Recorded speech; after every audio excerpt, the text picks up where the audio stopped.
Algumas doenças, e aqui eu destaco principalmente duas doenças infecciosas importantes, que são a leishmaniose e a febre maculosa, que tem em várias partes do mundo, nós não temos soluções possíveis, por falta de investimentos e de uma tecnologia adequada. Por exemplo, leishmaniose visceral, conhecida também como calazar, esteve fora do Estado de São Paulo durante quase 40 anos.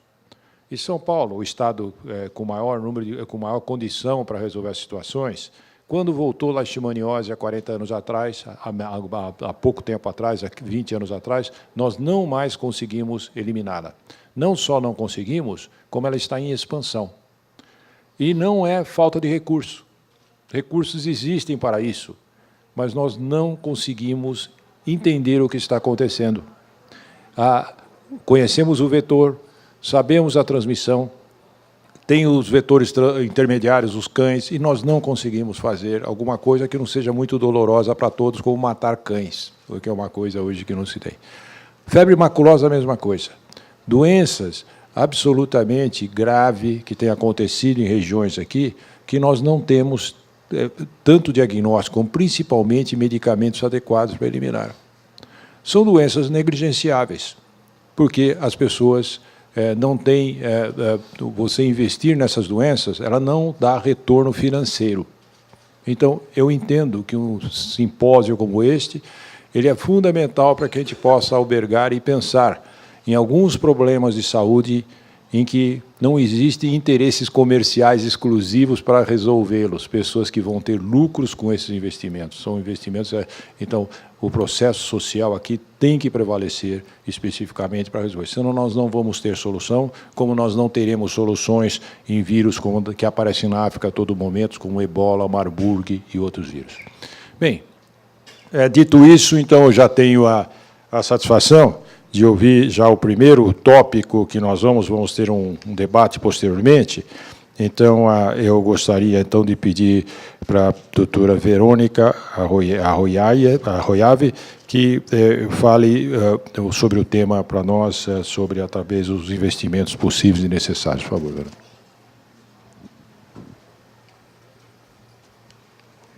Good morning, everyone. Thank you so much. This is a real pleasure to be here. It's a real honor to be with you today and to speak even a small excerpt of what the AbbVie Foundation is doing, and to share with you just a bit of information around what our initiatives are and where we plan to go forward in Latin America. So you're probably asking yourselves, what is the AbbVie Foundation? And rightly so. The AbbVie Foundation is a 2-year-old foundation with a 125-year legacy.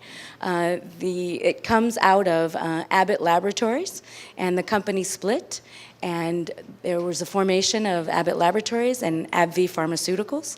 And as a result, the Abbott Labs had a foundation that was Abbott Fund. And then as a result of the split, a new foundation was formed, which was AbbVie Foundation. Again, a 2-year foundation with a 125-year legacy. What came with it as a portfolio were the HIV/AIDS initiatives and the neglected tropical diseases initiatives. From that, we are adding hepatitis C and oncology to our philanthropic investment portfolio. And we've taken many of the neglected tropical disease programs that were Buruli ulcer in Cote d'Ivoire, and we're adding initiatives in Bolivia, in Chagas, in Colombia with soil-transmitted helminths, and in Mexico with soil-transmitted helminths, working in Chiapas region in Mexico. So from that, in terms of where we want to go, primarily the investments that the foundation had done had been in Africa and Asia. Going forward, what's exciting about the foundation, of which I've only been with for 5 months, so I speak to its history of giving since 2000, from my colleague here, Jeff Richardson, who's done most of that work. So in terms of the investments going forward, it'll be in Latin America. So that's what we're looking forward to in terms of those investments. And those will be in focal countries of Brazil, Argentina, Mexico, and Colombia, in those spaces of HCV oncology and neglected tropical diseases. So I wanted to, really sort of share with you and to sort of reflect on the themes that were shared this morning. I heard the themes of innovation, of sustainability, of solidarity, of public-private partnerships. And as I reflected on that, I think one of the things I wanted to share with you was an example, a unique example of innovation around looking at opportunities for cross-sectoral collaboration in philanthropy. I'll share with you an example of a group called the Partnership for Quality Medical Donations. It's pqmd.org. It's a membership organization of 16 pharmaceutical companies and 16 NGOs that meet regularly. It was founded in 1999, 32 members who meet regularly on an annual basis and have teleconferences to really share experiences, to share opportunities to improve the quality of medical donations to the developing world, to inspire innovation, ideas.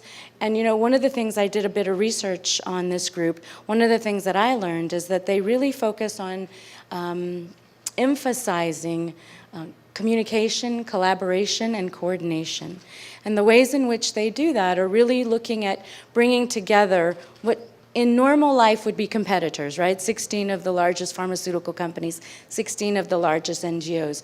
And they've created a space or a platform, they've provided scaffolding, and they've provided a space for convening where they've allowed pharmaceutical companies to look at opportunities and ways to come together to fund projects in collaboration. And these are major pharmaceutical companies, of which AbbVie is a part of, Abbott Labs is a part of, and several others. And so I really encourage you to maybe take a look at that model as one way to look at cross-sectoral collaboration and thematic topics that may be of interest. One of the things that they did recently that they've done really well since the tsunami is looking at how to come together for disaster relief initiatives, how to co-fund different projects in the developing world context. Additionally, in neglected tropical diseases, several companies are coming together to think through how might they leverage their expertise and their funding, and look at ways to inspire each other by providing and sharing best practices around corporate volunteering opportunities globally, domestically, what they might be doing in terms of disaster response, nationally and globally, and how they might start to formulate guidelines and ideas around where there are opportunities and gaps in what they're all doing, and really looking at best leveraging expertise, best leveraging opportunities. AbbVie is really happy and has been a part of this membership through its various iterations of Abbott and AbbVie for nearly 10 years. So it's really exciting to see where you have these different spaces where convenings, similar to what IDIS is doing. So, part of why we're here as the AbbVie Foundation is we're here to learn, we're here to understand, we're here to listen, and really look at where the opportunities are. Not to reinvent the wheel, because Brazil is a thriving economy. The region has wonderful examples of what it's doing, what in the social sector in particularly, wonderful examples of giving, philanthropy, and social enterprise. So we're here to learn, understand, and really look at becoming a part of this growing expansion, thriving economies, and looking at potentially growing alongside and helping support much of this growth, especially in the global health sector, again, in those areas of focal interest for our foundation. So we look to be a part of the dialogue. We look to be a part of potentially initiatives. We hope to work with other foundations, other donors, NGOs, universities, and different sort of means and foundations that would help us understand, grow, and get a better understanding of the landscape. So we welcome the opportunity to be here, and we hope to have a really thoughtful and important discussion.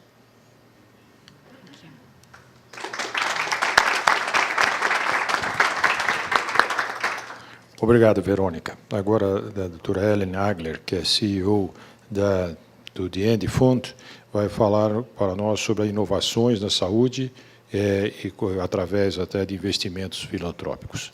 Doutora Helen. Hello, everyone. It's wonderful to be here. I started coming to Brazil back in 1997 with an organization called Operação Sorriso, which maybe some of you have heard of, does cleft lip and palate surgery.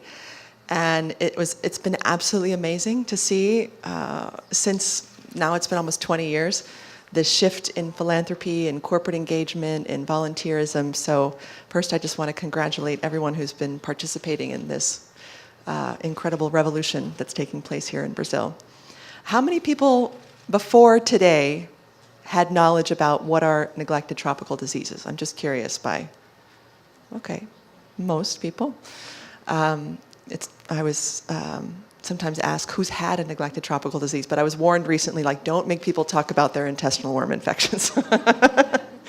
But for those of you who don't know, the World Health Organization defines a group of diseases, 17 diseases, as neglected tropical diseases. And these include 10 of which pharmaceutical leaders like AbbVie and many others have stood up saying that they want to see controlled or eliminated by the year 2020. And this includes diseases that are endemic here in Brazil, like schistosomiasis, that kills 200,000 people per year, trachoma, that causes irreversible blindness and incredible pain, river blindness that's being eliminated here in Latin America, and just this year Colombia and Ecuador have certified elimination of those diseases, but there's still areas in northern Brazil that are fighting to see the end of river blindness. That's also painful, blinding, terrible disease that makes it impossible for people to live in arable land. As well as lymphatic filariasis, and some of you may know that more as elephantiasis, and I've had the chance to meet people living with advanced stage elephantiasis, and it's just huge tumors on their leg, makes it impossible to walk, very socially stigmatizing. And what you realize is even though these diseases are called neglected diseases, they're actually diseases of neglected people. I mean, these are diseases of poverty that if you don't have access to good water, sanitation, infrastructure, that you are often at risk of one of these diseases. So it's been a really interesting time in the neglected disease global community to see more funding, more interest, more research, more work on new diagnostics and tools, and more institutional funding. So there is, for 5 of the main diseases, that the primary strategy has been mass drug administration to everyone, kind of like a vaccination campaign, everyone at risk of these diseases. There's about 1.4 billion people globally who need medicines in order to ensure that they're not sick, and hundreds of millions of people who are actively infected with these diseases. And these 5 main pharmaceutical companies have stood up and said, we will donate as much medicine as is needed for as long as it's needed to see the end of these diseases. So it's just incredible opportunity. What's on the table from now until 2020 is about $18 billion of donated medicines that would save and improve a lot of lives. But the gap has been to ensure effective delivery of those medicines through this strategy of annual, sometimes biannual, mass campaigns through drug administration. And what we've seen is that over recent years, it's grown significantly. I mean, just a few years ago to now, it's increased by several hundred million people globally getting these medicines that they need. But it's still only about half of the people that need it, and not everyone's being treated for the whole series of diseases. So the End Fund story is really one about how private philanthropy has come to engage in this cause of seeing the end of these diseases. And a group of private philanthropists, sort of someone who has a family foundation from New York, someone who has a private philanthropic foundation from Dubai, several other families came together and said, the level of resources that we have isn't enough to make the big difference that we need to. One of the foundations had actually piloted a project in Rwanda and Burundi, very small countries, over a period of 5 years to do mass drug administration with some water and sanitation efforts, and saw this dramatic reduction in disease. Said, okay, we've reduced schistosomiasis by 90%. It used to be 1 out of every 3 kids had very severe intestinal worm infections, and now it's less than 1 in 10. But they realized in order to take care of this problem globally and meet the funding gap, they would need more partners. So they created the End Fund, which is a private philanthropic investment fund that's a platform for donors to collaborate, co-fund neglected disease projects, There's a technical advisory group that's part of the End Fund that are leading scientists all over the globe in this field of neglected diseases.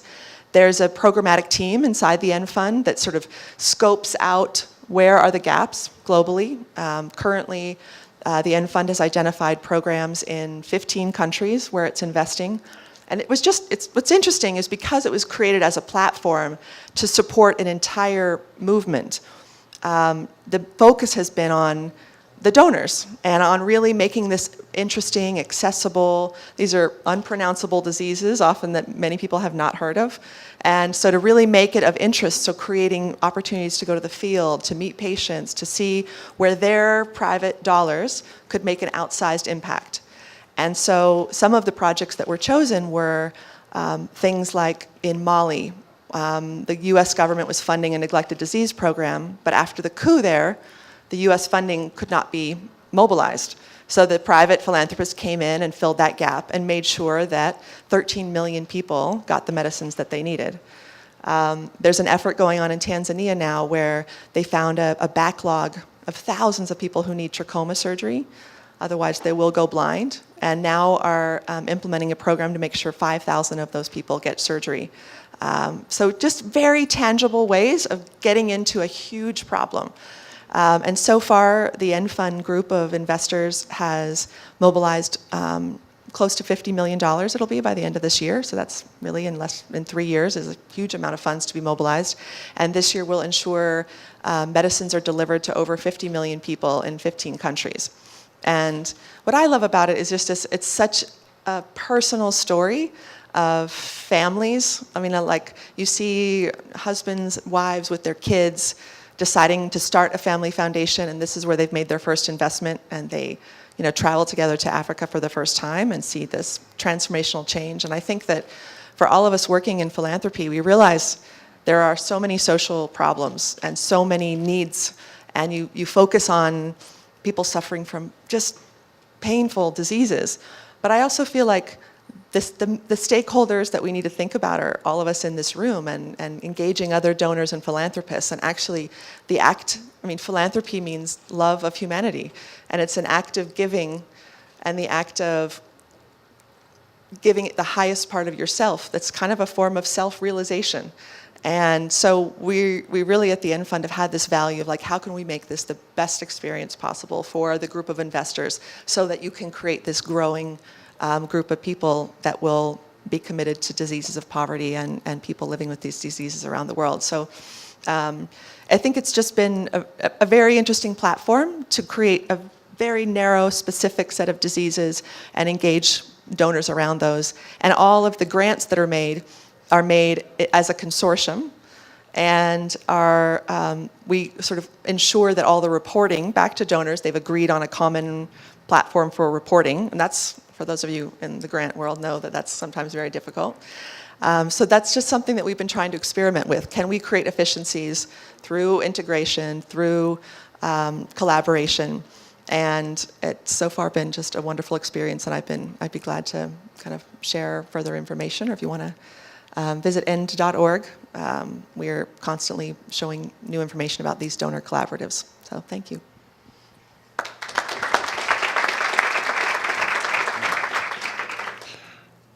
Muito obrigado, Agler. Agora vamos já pedir imediatamente para o Dr. Wilson Pollara, que é secretário adjunto da Saúde de São Paulo e com uma experiência grande hospitalar, tendo trabalhado no Hospital das Clínicas, coordenando uma área por muito tempo também.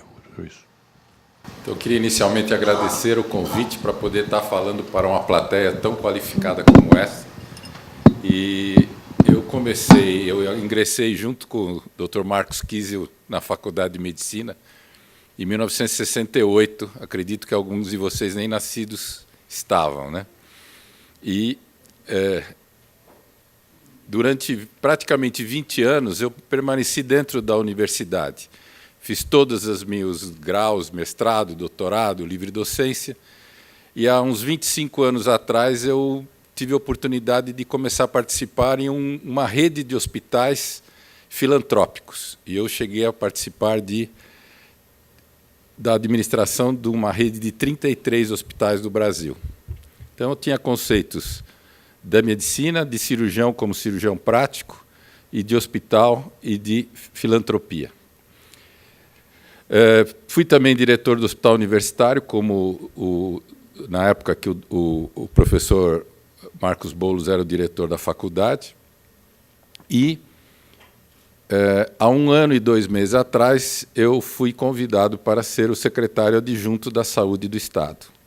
Em lá chegando, eu encontrei uma rede de 611 hospitais para serem administrados, dos quais 400 eram filantrópicos ou santas casas, completamente quebrados, destruídos, dos quais 200 eram pequenos hospitais com menos de 50 leitos.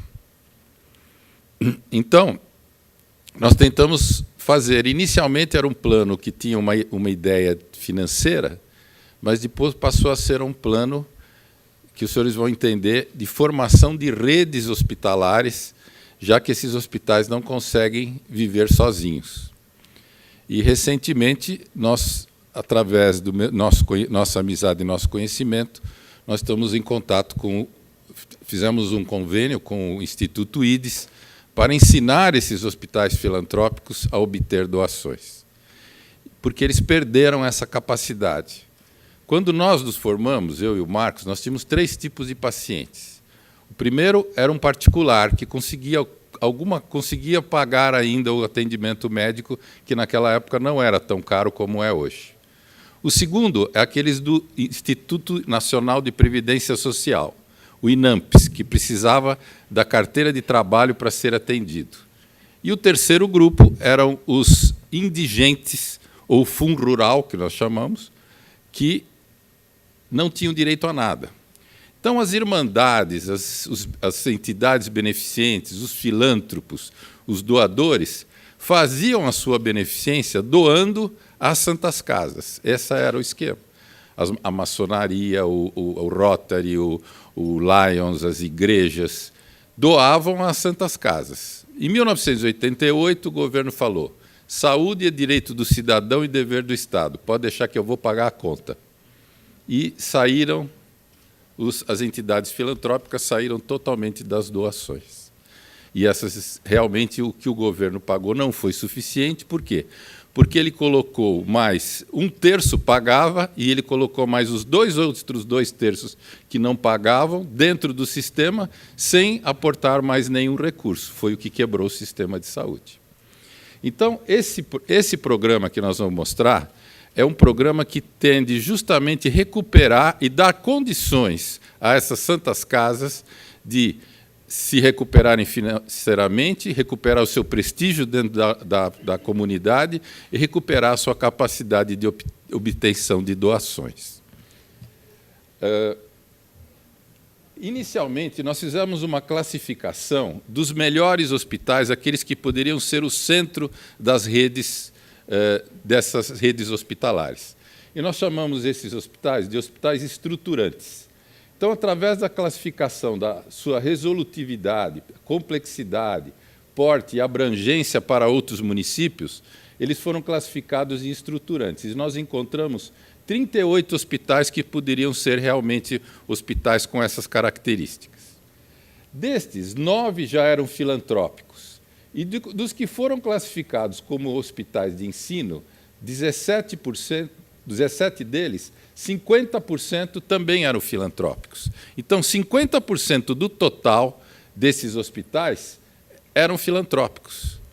E 56% dos atendimentos do SUS também eram realizados por hospitais filantrópicos que estavam numa situação muito precária, por isso que eu falei para os senhores. Então, qual foi o princípio? O princípio foi tratar de forma simples o simples e tratar de forma complexo o complexo.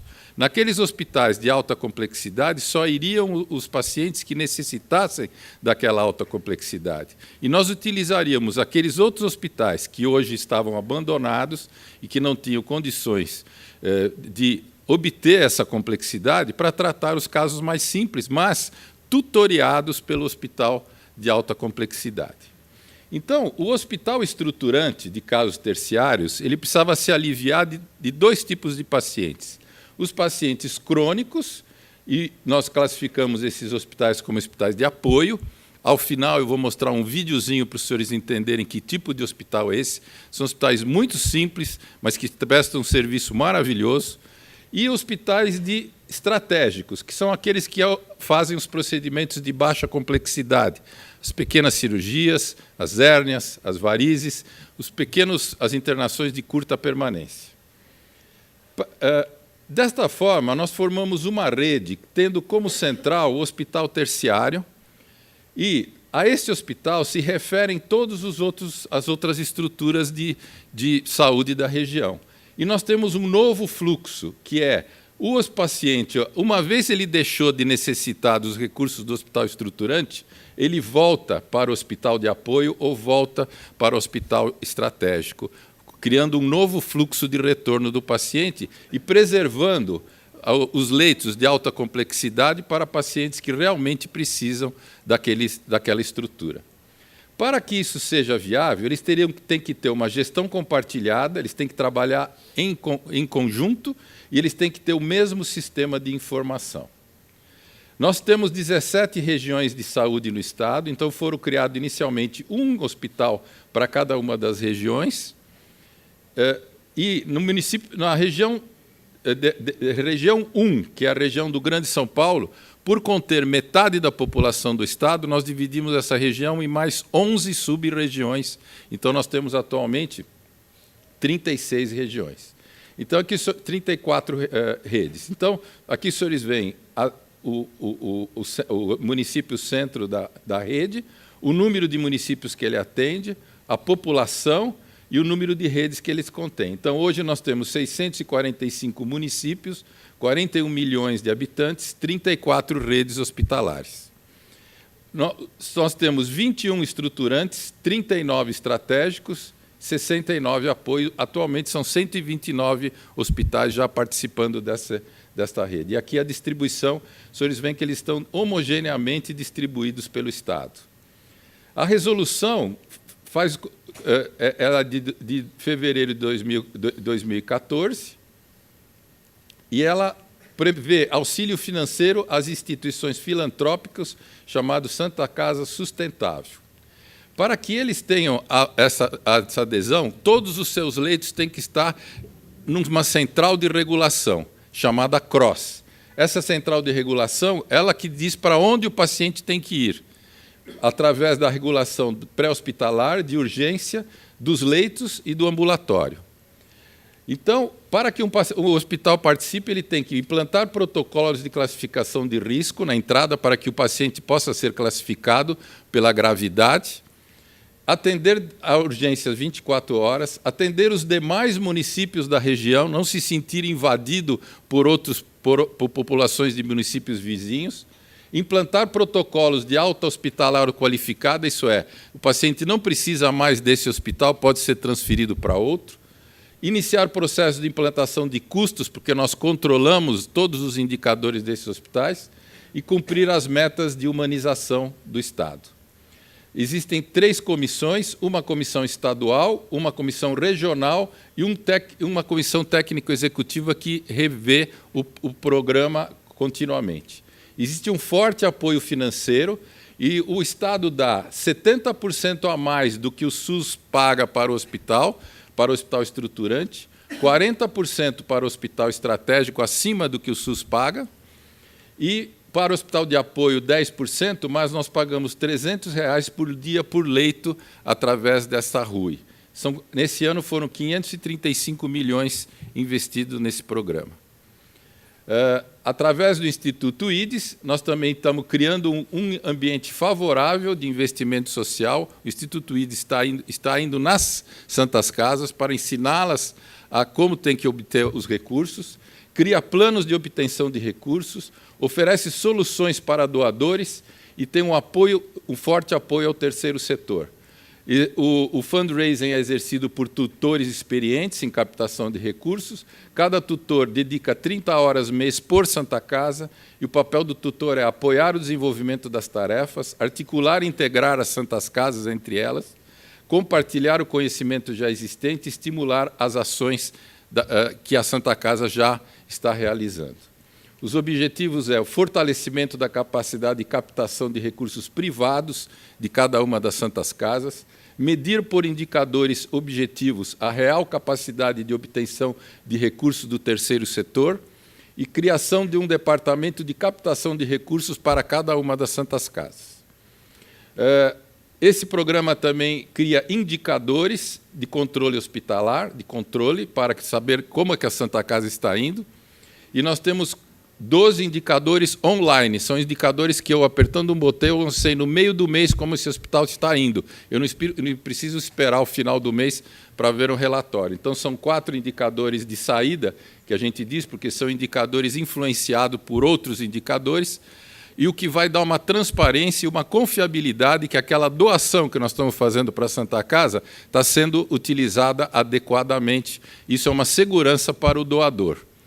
Então, nós temos indicadores de produção, indicadores financeiros e indicadores de qualidade de atendimento.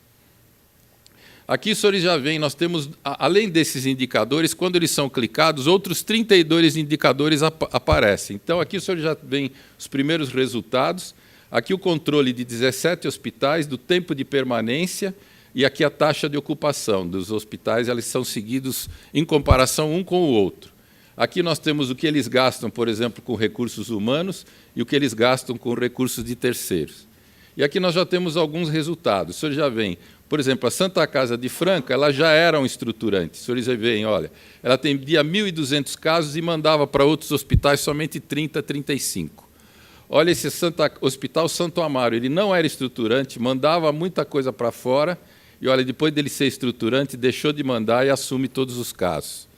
A Santa Casa de São José dos Campos aumentou 10 vezes a sua capacidade de atendimento, assume todos os casos terciários, não pede vaga para ninguém.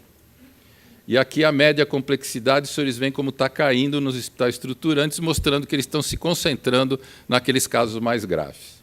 Então, em que ponto nós estamos? O programa teve início em janeiro de 2014, já contratualizamos todos os estruturantes do interior, contratualizamos parcialmente os estratégicos. O início da avaliação dos indicadores é terceiro trimestre de 2014 e a aplicação das regras, porque existem regras tanto de premiação quanto de punição, se os indicadores não estão indo de acordo. Então, em conclusão, utiliza-se a melhor capacidade instalada, os fluxos, damos fluxos e lógica ao sistema, aos pacientes, dá uma maior eficiência e economia e, principalmente, dá satisfação ao cliente. Terminamos as apresentações, já agradecemos já de antemão todas as apresentações, e nós temos algumas questões aqui, e as questões podem ser feitas também no microfone aqui na frente. A primeira é uma pergunta da Emanuele, do Santander, para o Dr. Wilson. Como estamos nos preparando para atender da forma adequada nossa população de idosos em franco crescimento? E como as empresas devem e podem se envolver? O desafio é muito maior. Na realidade, o que a gente está fazendo é exatamente... Nós temos que fazer o mesmo olhar que se tinha antes com a pediatria, toda aquela puericultura, nós temos que ter com o idoso. O idoso, ele tem a capacidade você tem que primeiro classificá-lo segundo os riscos. Todo idoso tem, pelo menos, nós temos 8 perguntas que a gente faz, que são 8 riscos iminentes, quer dizer, a diabetes, a obesidade, o colesterol elevado, e alguns riscos específicos, tipo risco de queda em casa. Então, a primeira coisa é a prevenção, profilaxia, como se fosse um pediatra. Então, o geriatra hoje é quase o que um pediatra. Em segundo lugar, nós temos que entender que nós temos um outro extremo também. Nós temos o extremo do idoso quando ele chega no final da vida. Tem um estudo feito no PROASA, que é um curso de pós-graduação, que mostra o seguinte, que nós gastamos 70% do que nós gastamos de saúde na nossa vida no último ano de vida. E 50% que nós gastamos de saúde na nossa vida inteira é nos últimos 3 meses. Quer dizer, metade do que nós estamos gastando para morrer. Então, nós temos que ter esse entendimento. Então, nós temos que agir nas duas pontas. E dar qualidade de vida, que isso é a própria sociedade que está se preparando para isso.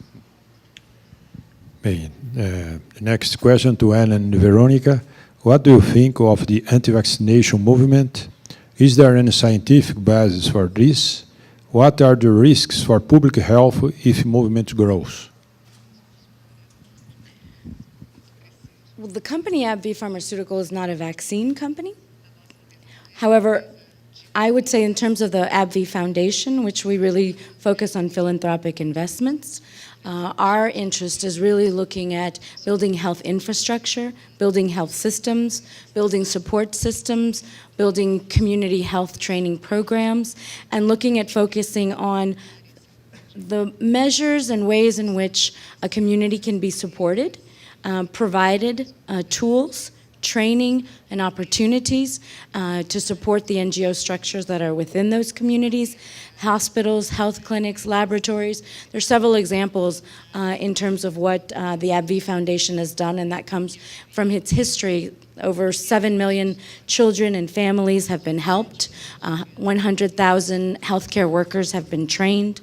Over $300 million have been invested in Asia and Africa in terms of HIV/AIDS. And so it really does, in terms of what we do as a foundation, it really is looking at investing in health infrastructure and supporting the ways in which we can support global health efforts in neglected tropical diseases and in other viral infections that may be affecting our populations. I missed the question. Can you read it again?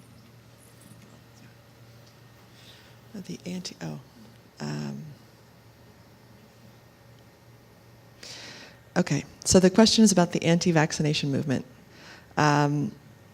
It's interesting. I'm personally very, very worried about this.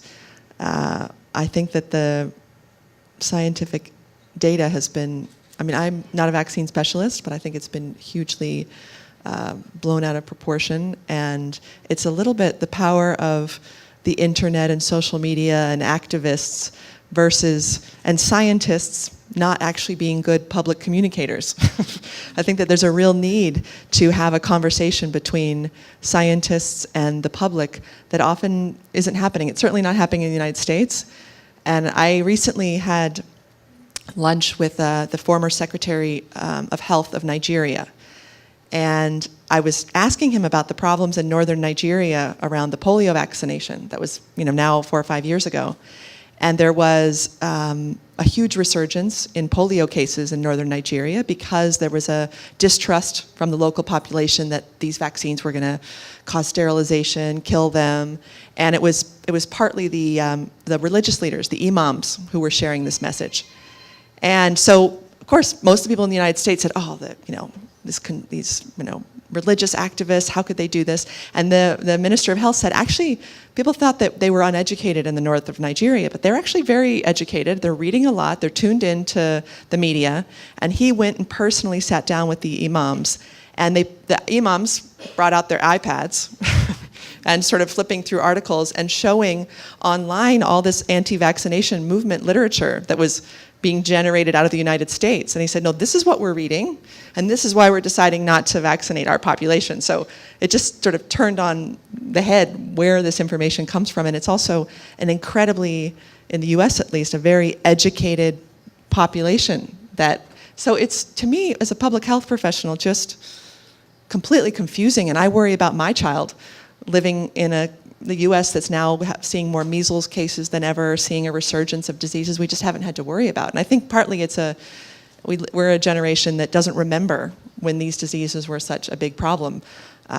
So I can't speak to I think there are growing risks, but I think it's something that we all kind of need to encourage public conversation about and more of a scientific discussion. Let's keep a few offers. The next questions to you, Ellen, from Paulo from Operação Sorriso. The biggest challenge in Brazil: establish a long-term private-public partnership. Politicians are usually concerned on short-term impact. How you manage this issue in Africa? Or you work only based on private support? Thank you for the question, Paulo. One of the issues with neglected tropical disease control is the scale of the intervention is so large that needs to happen that it's impossible not to work with the government. So it doesn't lend itself, unless you're doing research projects, but implementation, unless it's you pick an NGO and work in a very small community and sort of do a best practices where the NGO can own the project. But in cases where you need to be distributing to sometimes tens of millions of people, you have to mobilize the entire network of community health workers in a country. So it's a huge challenge. It's a huge challenge. But because for neglected tropical diseases, there's been World Health Assembly resolutions that this is a priority. It's incorporated into national plans. The private sector can kind of help provide technical assistance, provide additional support. Sometimes we've seen sort of NGOs literally fund positions inside of the government, sort of seconding to the government to help build capacity and do training over time. But it's got to be like side by side. And it's essentially, it comes down to, in many cases, individuals and leadership. And people might have an idea. I've had this problem because I work in the Democratic Republic of Congo, that people say, oh, how could you work in the Congo? It's so corrupt. Well, you can't say something about an entire country. It's really can be focal depending on the project and the individual. And we've had amazing luck in some countries and huge problems in others. And sometimes the problems are not necessarily the government, but that there's no health systems. We have a large project in Ebola, for example. I mean, in Liberia, and because of the Ebola outbreak, it's just the health system is crushed and not able to handle many other health challenges. So it's just come to a standstill. But interesting question. Thank you. Any more question?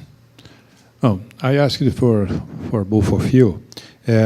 What need for the public government is still have to be prioritized from the philanthropy? Philanthropy to prioritize the government. What the government need to do to receive the philanthropy? I can't speak for the Brazilian government, but I can say that in terms of the philanthropy as a space and as an opportunity for investment, I think that there are several opportunities for forums like this to continue, for dialogue to be encouraged, for coalitions to be built around supporting governments, supporting NGOs, and supporting different forums that really look at building partnerships around gaps that exist, not only in terms of government availability, its reach, its ability to reach different populations and different disease states that require so many resources. I think part of the investment strategy of any government is to figure out what resources it has outside of its budget, what resources it has in the private sector, different foundations, and the donor community to come together to work towards a common goal. I mean, I think that at the end of the day, it can't be done alone, and I think the real mobilization and opportunity is how to mobilize and leverage resources and expertise. I think private philanthropy can be considered risk capital for innovation in ways that the government can't move money. So I've seen so often that philanthropy drives innovation and may create a model or a best practice or a pilot project that if it's demonstrated to work well and work better than what the government is doing, then the government may adopt that. I mean, you've seen that a lot in the United States with philanthropy.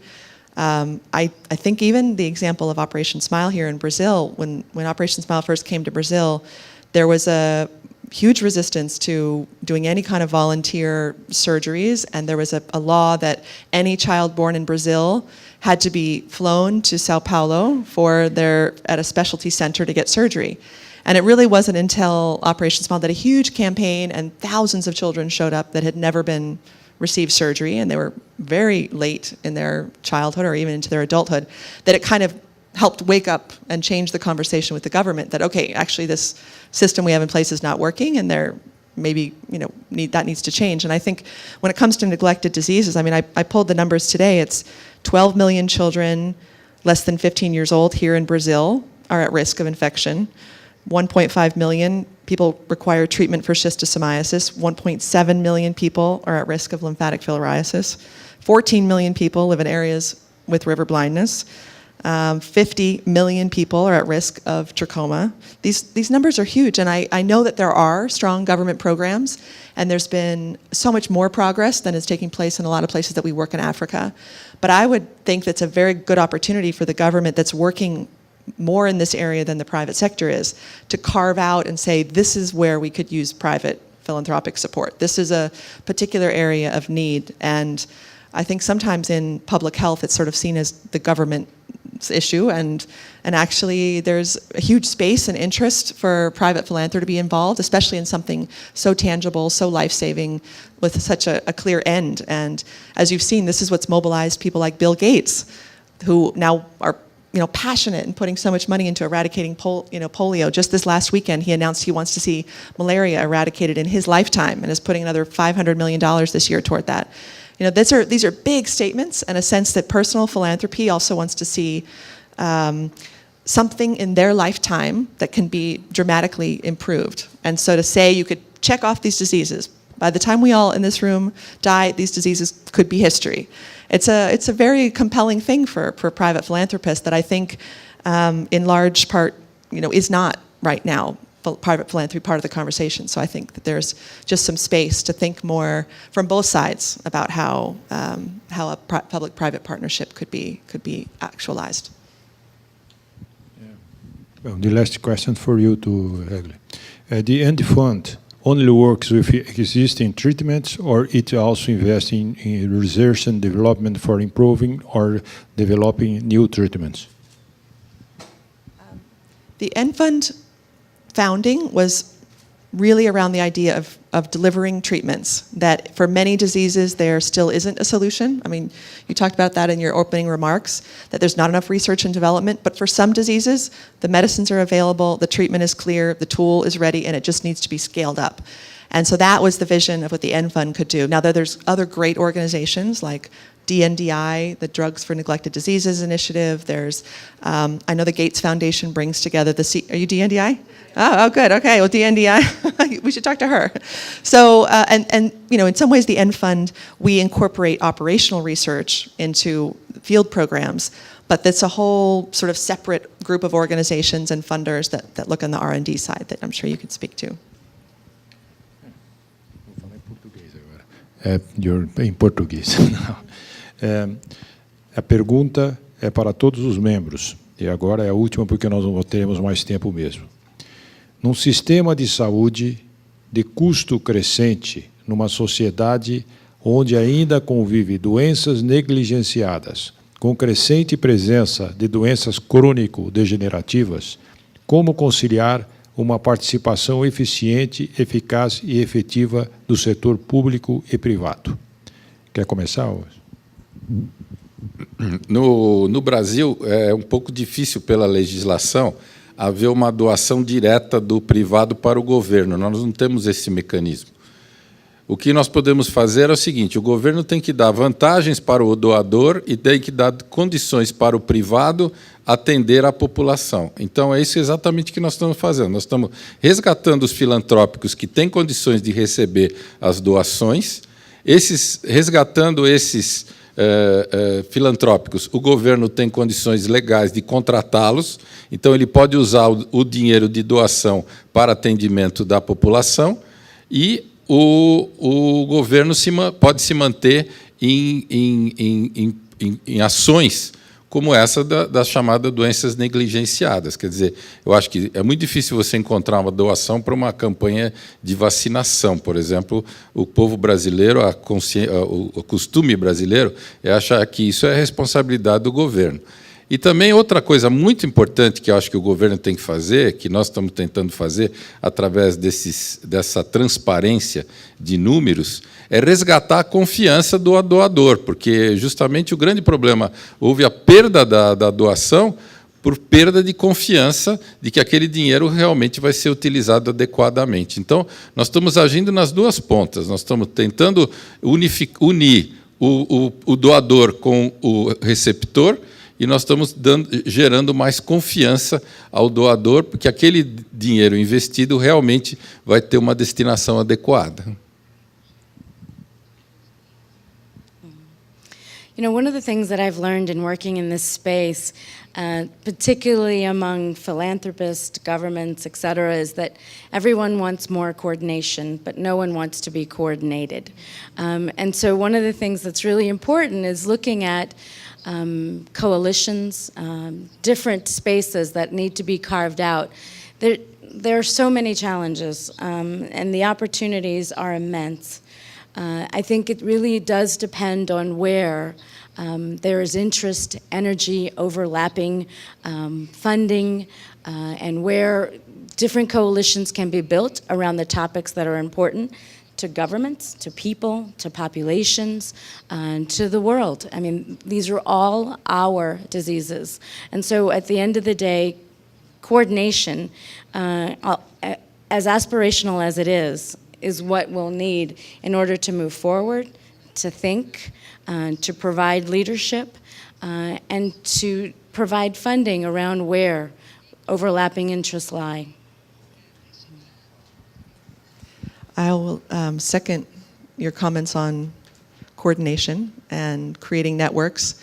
I think that sometimes sitting on the government side, civil society looks very disorganized and messy, and it's like 1,000 flowers blooming, and how do you coordinate? And even within one specific disease area, there might be a lot of different groups. And I think actually Marcus Casil the other night said, really, before we can activate private philanthropy to do specific neglected tropical disease programs here in Brazil, we need to create a network. We need to create some sort of structure to bring the different disease groups together, start to speak with a common voice, and be able to have an advocacy leverage as well as a coordination leverage so that we can be more effective. And I think actually it's a really interesting idea, and it's something that's changing a lot in even philanthropy globally, that people are looking at cause-based networks rather than sort of growing your own institution and the way that you do philanthropy, but really organizing around that. And I think it's shown to be quite successful, maybe something to consider here in Brazil.